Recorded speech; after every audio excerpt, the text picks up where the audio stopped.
A CNN political analyst claims Vice President Harris lost the election because the media wasn't on her side. Maybe it's not so much Democrats' policies or messaging or the words that they use specifically, but there is an entire right-wing media ecosystem. Yes. It doesn't exist on the left, Yes. and it does not exist in the center Yes. or mainstream, and people are getting their information in very different ways now. Control. They're all yes. And here to react is president of District Media Group and a fellow at the Independent Women's Forum, Beverly Hallberg. Beverly, good morning to you. This is pretty amazing. It's reminiscent of the 90s when it's like we don't control talk radio and therefore that's why we lose everything. Isn't it the case, though, they control every other form of media outside of Fox News and podcasts and talk radio? Absolutely. Yeah, and absolutely. And this is projection at its finest, because the reality is that Donald Trump won this presidency in spite of a liberal media ecosystem that comprises of news and sports and social media and Hollywood.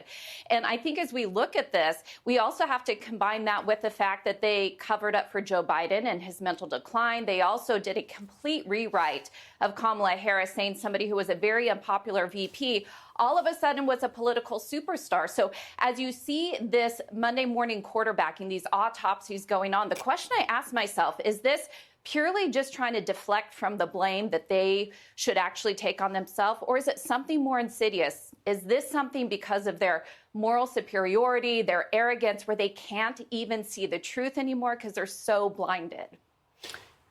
Yeah, the boogeyman, as Will pointed out, was Rush Limbaugh. It's been Fox News. And now it's going to be X and Joe Rogan. And, you know, in their mind, you can't tolerate dissent. So where does this critique go for them? Does it say, hey, we need to have our own, or we need to shut them down, or what's their instinct? Well, I think their instinct is going to be to claim that they need to be shut down. And of course, that's why they're so afraid of a Donald Trump presidency, because they don't think they're going to get the censorship they want.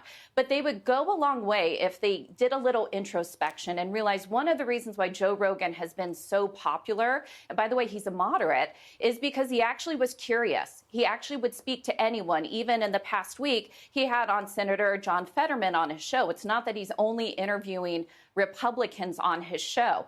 And if liberals actually got back to asking questions, being curious, not running to knee-jerk name-calling such as fascist and racist and misogynist, I think they might actually see a little traction. But the reality is I don't think they really want to connect with voters. They don't want to know why a large swath of the American people from all demographics actually helped Donald Trump win. I frankly think the American voter, the American people are tired of left-leaning media because they know that they've been gaslit, that they've been lied to for so many years. You know, Joe Rogan asked Kamala Harris to go on his show, and she refused to go on. Look at this coverage, because this is what I find remarkable. Will is right. They not only control most of the media outside of podcasts, Fox News, and talk radio, but their coverage is so overwhelmingly negative on Donald Trump and so positive. And then you add to that they control the university system, so many pillars of culture, Hollywood.